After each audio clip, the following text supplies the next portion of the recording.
नमस्कार, मैं अखिलेश आनंद हूं। रात के 10 बज चुके हैं और मैं फिर हाजिर हूं लेकर आपके लिए आपका पसंदीदा शो घंटी बजाओ। वो शो जिसमें हम हर बात करते हैं आपसे जुड़ी हुई, हर मुद्दा उठाते हैं आपसे जुड़ा हुआ, और कमान भी आप ही के हाथ में दे देते हैं, क्योंकि अपने हक की आवाज को आप ही और ज्यादा बुलंद करते हैं सिर्फ एक मिस्ड कॉल के जरिए। तो आज बात होगी देश में ऊपरी इलाकों में बरस रही आसमानी आफत की, क्योंकि हर बार मॉनसूनी बारिश पहाड़ों पर दोहरी मार करती है। लेकिन क्या इसके लिए प्रकृति को ही जिम्मेदार ठहराना सही है? क्यों पहले से ज्यादा बादल फटने की घटनाएं हो रही हैं? क्यों पहले से ज्यादा जोर से दहाड़ रहे हैं पहाड़? कहीं इसके लिए जिम्मेदार हम ही तो नहीं? सिस्टम की कोताही को तो कोसा जाना चाहिए, सवाल पूछा जाना चाहिए, लेकिन हम खुद पहाड़ों पर जाकर करते क्या हैं? क्या विकास की तस्वीर ही बिगाड़ रही है पहाड़ों की तस्वीर?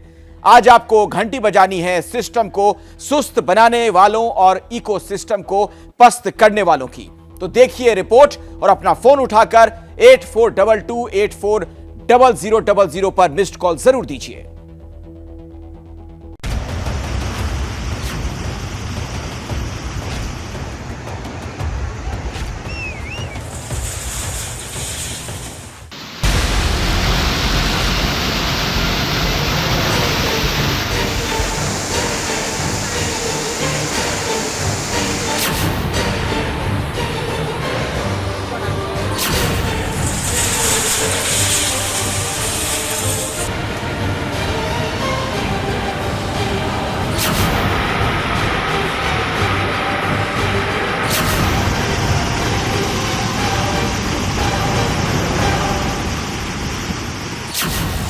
बारिश है, बाढ़ है, ये पहाड़ की दहाड़ है।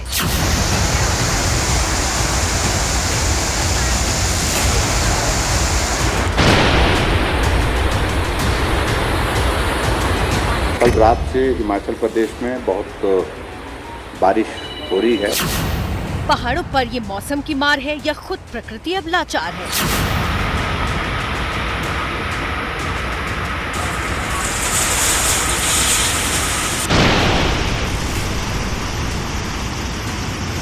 फिर 12 तारीख से जो ये रेनफॉल एक्टिविटी में थोड़ी कमी आएगी, परंतु फिर 13 तारीख से फिर से रेनफॉल एक्टिविटी पिक करेगी।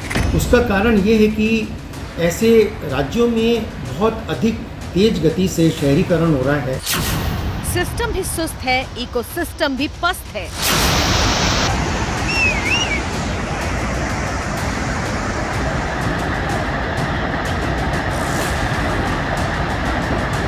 बेतहाशा विकास और शहरीकरण हुआ है तो ऐसी घटनाएं, प्राकृतिक विपदाएं तो होती ही रहेंगी।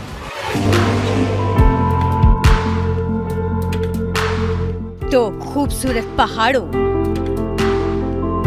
दिलकश नजारों और इन फिजाओं में ये काला रंग किसने घोल दिया? कौन बहा ले जा रहा है पहाड़ों पर सब कुछ?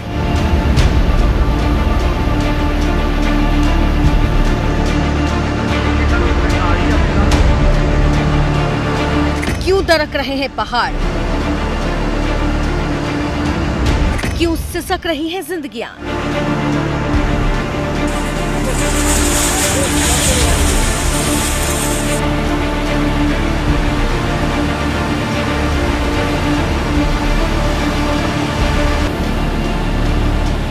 मौसमी बारिश को विनाशकारी, बरसते पानी को मौत का सैलाब बनाने वाली प्रकृति या मौसम नहीं है।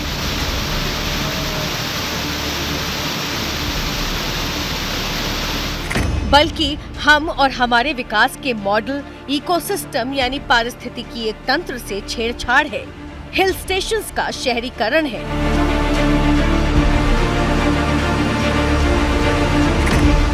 पहले ये देखिए कि एक बार फिर क्यों हम सोचने पर मजबूर हुए, क्यों एक बार फिर भविष्य के लिए खतरे की घंटी बना है पहाड़ों पर बरसता पानी। क्योंकि पिछले 24 घंटों में देश के कई पहाड़ी इलाकों में वर्षा ने विनाश लीला खेली है। हिमाचल, जम्मू और उत्तराखंड से तबाही की ढेर सारी तस्वीरें सामने आई हैं।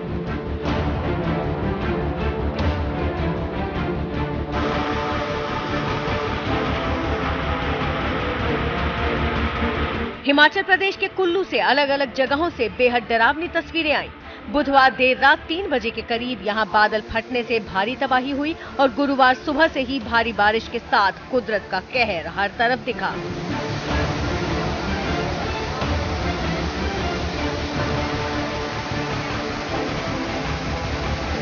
इस पानी का बहाव देखिए, जो तस्वीर सिर्फ देखने भर से रोंगटे खड़े हो जाएं, वो पहाड़ों पर रहने वालों की नियति बनी हुई है। बारिश होती है, बादल फटता है, सैलाब आता है।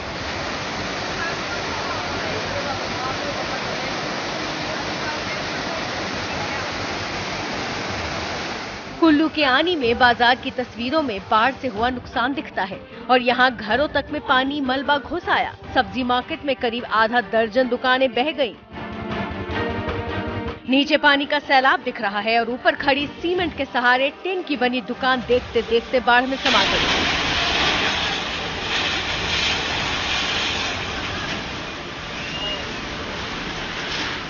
पानी बरसेगा तो बहेगा, उसके रास्ते में कोई आएगा तो ढहा दिया जाएगा, गिरा दिया जाएगा।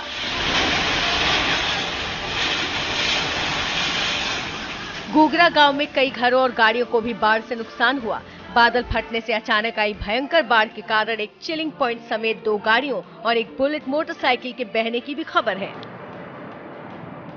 आनी कस्बे के बीच से बहती देहरी खड्ड में भी भारी बारिश के चलते भयंकर बाढ़ आई, जिससे आनी बाजार के पुराने बस अड्डे पर 12 दुकानें बह गईं।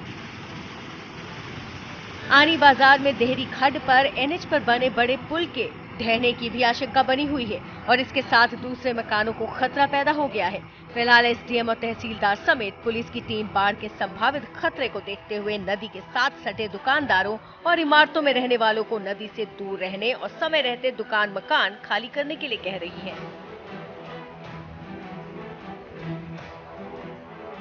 हालांकि इस बीच बताया जा रहा है कि खड़ेड़ गांव में एक मकान के ढह जाने की वजह से एक 60 साल की बुजुर्ग महिला और 16 साल की लड़की की जान चली गई।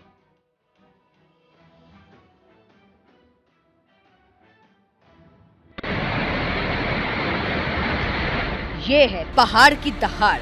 हिमाचल के ही चंबा के भरमौर में भी बादल फटा है। भरमौर के होली घाटी में तैयारी पुल के पास ओई नाले में पानी के तेज बहाव ने करीब 1 घंटे तक रावी नदी के प्रवाह को रोके रखा। हमने और आपने मॉनसून के इस मौसम में अब दर्जनों बादल फटने की तस्वीरें देख ली और सभी पहाड़ी इलाकों से थी। तो ऐसा क्या हुआ कि इनमें तेजी आ गई है?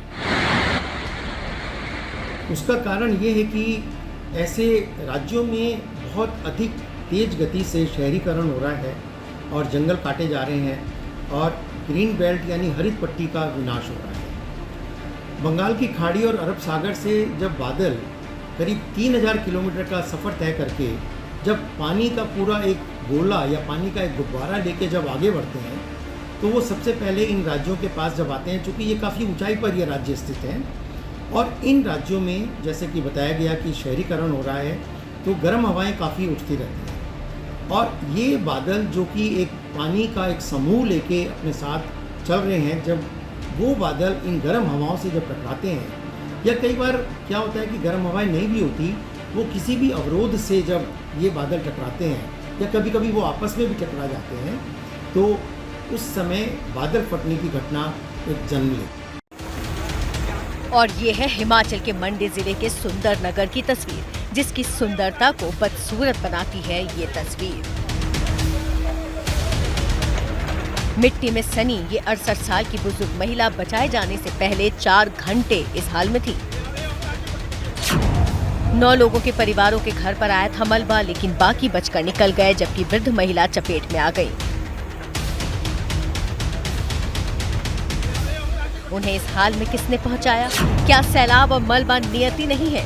लेकिन उन्हीं शहरों में, कस्बों में बार बार प्रकृति की मार हो रही है तो कसूरवार प्रकृति नहीं है, हम हैं। मंडी में भी लगातार बारिश से गुरुवार सुबह सैलाब में मलबा आया और पहाड़ों से पत्थर भी गिरे। चंडीगढ़ मनाली नेशनल हाईवे 21 पर मंडी जिला के 7 मील के पास एक घटना हुई जब पहाड़ों से पत्थरों की बरसात होने लगी। जिस वक्त ये पत्थर गिरे उस वक्त हाईवे से एक वॉल्वो बस, एक ट्रक और एक जीप गुजर रहे थे। जैसे ही लोगों को पत्थर गिरने का पता चला तो सभी गाड़ियों को वहीं पर छोड़कर सुरक्षित स्थान की तरफ भागे। हालांकि जीप पर भारी पत्थर गिरने से नुकसान हुआ।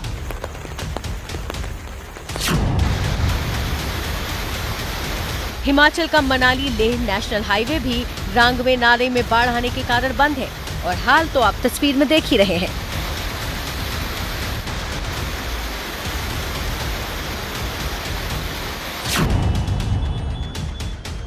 सोलन में तो हाईवे को जाने वाला पूरा का पूरा रास्ता ही ढह गया।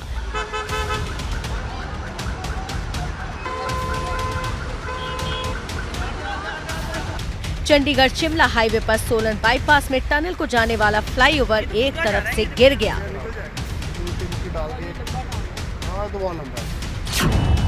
इस घटना में 2 गाड़ियां भी चपेट में आ गई। एक कार खड़ी थी जबकि एक फ्लाईओवर से गुजर रही थी। कार में एक व्यक्ति सवार था जिसे हल्की चोटें आईं। जो 2 गाड़ियाँ खड़ी थी उनमें कोई सवार नहीं था। एक साथ में तो एकदम भागे और ये जो गाड़ियाँ जो है वो नीचे चली गई कि जब तक यहाँ पे कोई अल्टरनेट अरेंजमेंट नहीं हो जाता बैरिकेडिंग का, दोनों तरफ पुलिस डिप्यूट की जाएगी और कोशिश की जा रही है। हाइड्रा जो है ऑन द वे है, रिकवरी वैन पहुँच चुकी है और कोशिश की जाएगी कि आज ही गाड़ी को रिकवर कर लिया जाए। तो जैसे ही दोनों गाड़ियाँ इसके ऊपर आई वो धीरे धीरे बैठना स्टार्ट हुआ और वो दोनों गाड़ियाँ संभल नहीं पाई और नीचे बैठ गया सारा हिस्सा और मेरे सामने से हम देखते देखते नीचे उतर गया सारा। हिमाचल में जगह जगह लगातार हो रही बारिश को लेकर मौसम विभाग ने आगे भी चेतावनी दी है और सीएम बता रहे हैं कि प्रशासन भी अलर्ट है। देखिए, जो अलर्ट जारी किया है हमने आज 11 तारीख को और 14-15 तारीख को, ये जो कैटेगरी हमने जो कलर है उसका येलो जारी किया है जो हैवी रेनफॉल कैटेगरी में है। और जो डिस्ट्रिक्ट है जैसे मैं बताया आपको, चंबा, कांगड़ा, मंडी, यहाँ से बिलासपुर, हमीरपुर और सिरमौर, सोलन, यहाँ पे हैवी रेनफॉल का अलर्ट जारी किया है आज 11 तारीख को और आगामी जो 14 और 15 तारीख को जब फिर से टूट जारी होगी उस दौरान। सभी डिप्टी कमिश्नर्स को हमने सुबह आज अलर्ट पे किया है कि जो नुकसान हुआ है तो उसको रिपोर्ट करें और ख़ास तौर से 3-4 जगह जिसमें कुल्लू में भी आनी के इलाके में काफ़ी नुकसान हुआ। कुल्लू में 3-4 जगह अलग अलग जगह नुकसान हुआ है और चंबा में भी और उसी तरह से शिमला जिला में भी, मंडी में भी। तो सारी डिटेल्स हमने कहा कि पता करने के पश्चात हमको आज शाम तक सूचित कर दें और पूरा प्रशासन अलर्ट पे है। लेकिन ये अलर्ट आपदा आने से पहले क्यों नहीं दिया जा सकता? क्यों सरकारें और प्रशासन मौसम की मार झेलने के लिए पब्लिक को बीच सैलाब छोड़ देती है? पहाड़ों में यूं भी मार दोहरी है। आखिर पहाड़ी इलाकों में क्यों विराट रूप ले रहा है मौसम? क्या ये जलवायु परिवर्तन है या पर्यावरण का इकोसिस्टम चेंज हो रहा है? कुदरत का एक डरावना सच इंसान की कारस्तानी का नतीजा है क्या? ये सवाल इसीलिए क्योंकि पहाड़ी इलाकों में बादल का रौद्र रूप जमीन पर कहर बरपा रहा है, लेकिन इसको रोकने के लिए संजीदा प्रयास नहीं हो रहे। क्या कुदरत से छेड़छाड़ का नतीजा है मौसम की ये असामान्य घटनाएं? अब ऐसे में जाहिर है कुछ सवाल हमें खुद से पूछने हैं। प्राकृतिक संपदा और नदी नालों का व्यावसायिक फायदे के लिए इस्तेमाल इसका कारण है? पहाड़ी इलाकों में लगने वाले हाइड्रो प्रोजेक्ट्स इसका कारण है? जंगलों को काटकर पहाड़ों में हो रही अर्बनाइजेशन और अवैध खनन इसका कारण है? या कोरोना में बेरोजगारी से पहाड़ी इलाकों में बढ़े निर्माण कार्य और व्यावसायिक संस्थान? या फिर दुर्गम वादियों में बेलगाम टूरिज्म एक्टिविटीज? सिर्फ महत्वपूर्ण है कि हम इन घटनाओं की चुनौतियां जो हैं उसको मुकाबला करने के लिए हम कितने सक्षम हैं या कैसे हम अपने को सक्षम बना सकते हैं, ये सबसे ज़्यादा महत्वपूर्ण है। और इसके बहुत सारे तरीके भी हैं, वैज्ञानिक तरीके भी हैं कि हम अर्ली वार्निंग सिस्टम जगह जगह लगाएं, जहाँ पर ऐसी घटनाएं आने से पहले हमें उसका पूर्वाग्रह या पूर्वानुमान हो जाए और हम लोगों को चेतावनी दे सकें ताकि वो अपने को इन घटनाओं से बचा सकें।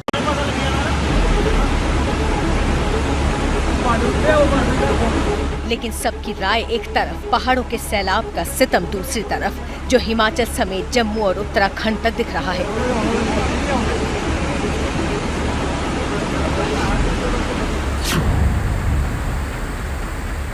उत्तराखंड के उत्तरकाशी में पहले बाढ़ की बर्बादी देखिए। यहाँ दुकानें बह गईं,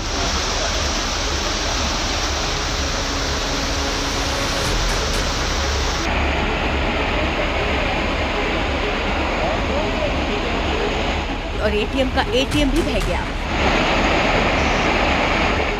यही है पीएनबी बैंक का वो एटीएम जिसमें करीब 25 लाख रुपए कैश रखा था।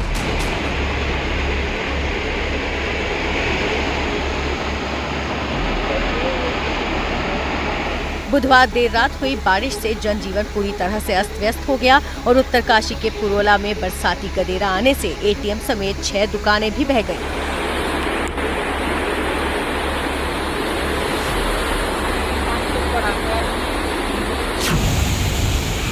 दूसरी तरफ यमुनोत्री हाईवे के पास भारी मलबा आने से आवाजाही पूरी तरह से बंद हो गई, तो वहीं तराजू के पास भी भारी भूस्खलन होने से गंगोत्री हाईवे बंद है।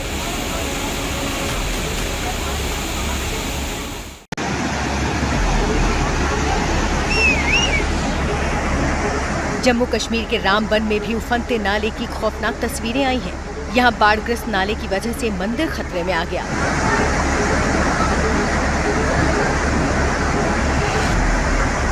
इस बरसाती नाले में उफान की वजह भी बादल का विस्फोट ही बताया जा रहा है, जिस पर तस्वीर अब तक साफ नहीं हुई।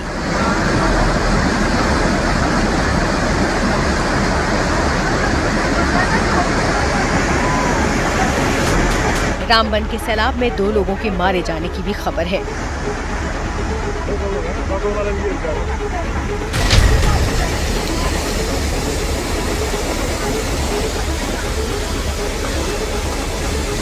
जम्मू कश्मीर के ही केरल में फ्लैश फ्लड की भी तस्वीरें दिखी, जिसका शिकार होता दिखा एक टेम्पो।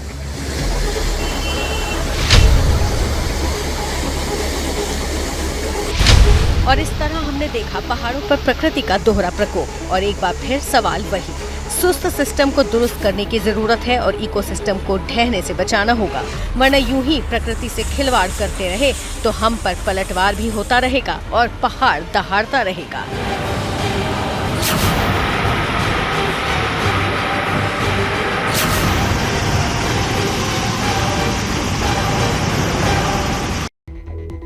तो आपने देखा कि किस तरह हमारी ही गलतियों के कारण पहाड़ दरक रहे हैं। आसमानी आफत का ऐसा ही कहर मैदानी इलाकों में भी, और यहां भी लोगों की परेशानी की वजह कुदरत की मार नहीं बल्कि सुस्त सिस्टम की मार है। हम आपको बाढ़ की परेशानी की 2 ऐसी कहानियां दिखाएंगे जो देश को शर्मसार करने वाली है।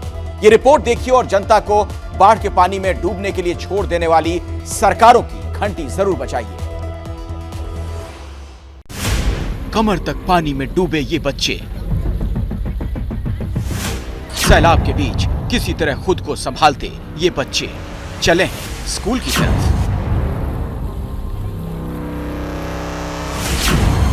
एक हाथ में किताब, दूसरे हाथ से सहारा। इसी तरह एक दूसरे को थामे इन्हें इस दरिया में डूब कर जाना है। अगर एक कदम भी डगमगाया तो सबकी जान मुश्किल में पड़ सकती है। फिर भी इन मासूमों के चेहरे पर डर नहीं, मुस्कुराहट है।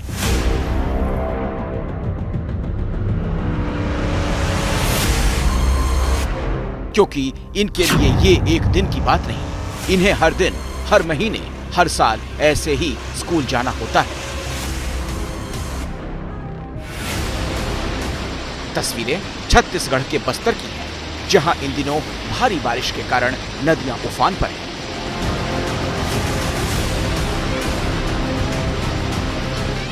कई गांव बाढ़ की चपेट में हैं, लेकिन ये तस्वीर सिर्फ बाढ़ की मार की नहीं, ये सरकार और प्रशासन की नाकामी की तस्वीर है। क्योंकि सालों से इस गांव में यही हाल है। नदी में डूबकर जाना यहां के लोगों की नियति बन चुकी है।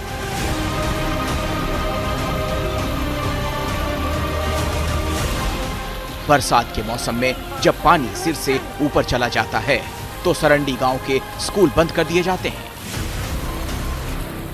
लोग एक तरफ से दूसरी तरफ नहीं जा पाते, इंतजार करते हैं कि कब पानी कम होकर इतना रह जाए कि वो इस तरह नदी पार कर सकें। और ये सब सिर्फ इसलिए है क्योंकि गांव वालों के बार बार कहने के बाद भी यहाँ एक पुल नहीं बनाया जा सका है। गांव वालों के मुताबिक पुल बनाने की मांग मुख्यमंत्री भूपेश बघेल से भी की जा चुकी है, फिर भी कुछ नहीं हुआ और इन लोगों को इसी तरह जान जोखिम में डालने के लिए छोड़ दिया गया। और कुछ ऐसी ही कहानी है बैतूल के आदिवासी बहुल शाहपुर इलाके की। बारिश के कारण यहाँ के जामुंढाना गांव में नदी उफान पर है, लेकिन उस खतरे को जानते और समझते हुए भी 7 लोग एक चारपाई को लेकर नदी में उतर जाते हैं। ये उनकी मजबूरी है। इस चारपाई पर जो महिला है वो गर्भवती है, उसे जल्द से जल्द अस्पताल पहुंचाना जरूरी है, लेकिन अस्पताल तक जाने के लिए इस गांव के लोगों के पास कोई रास्ता नहीं। कुछ भी हो जाए उन्हें इस नदी को पार करके ही जाना होता है, लेकिन बरसात में इस तरह एक मरीज को चारपाई पर रखकर नदी पार करना जानबूझकर मुसीबत को न्योता देने जैसा है। पर गांव के लोग क्या करें जब सरकार और प्रशासन सोया हुआ है। हैरानी की बात है कि किसी नेता या अधिकारी को नहीं लगता कि यहाँ एक पुल बनवाना चाहिए। ऐसे वक्त पर देश आजादी के 75 साल पूरे होने का अमृत महोत्सव मना रहा है।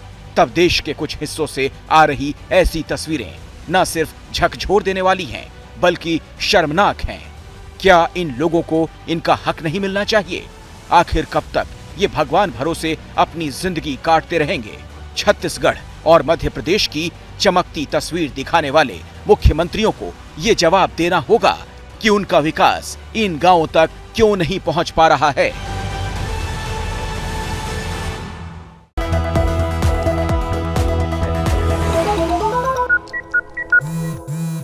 जैसे ही घड़ी का काटा दोपहर 2:30 पे आए, बबीता जी का दिल सास बहू साजिश के लिए मचल जाए। और ये है इनकी बहू, पूरे दिन ऑफिस की टेंशन हो जाए गॉन जब ये करें अपना फेवरेट शो फ्री टाइम पे ऑन। इनकी तरह आप भी देखिए अपना फेवरेट शो अपने टाइम पर और डाउनलोड कीजिए एबीपी लाइव ऐप अपने स्मार्ट टीवी पर।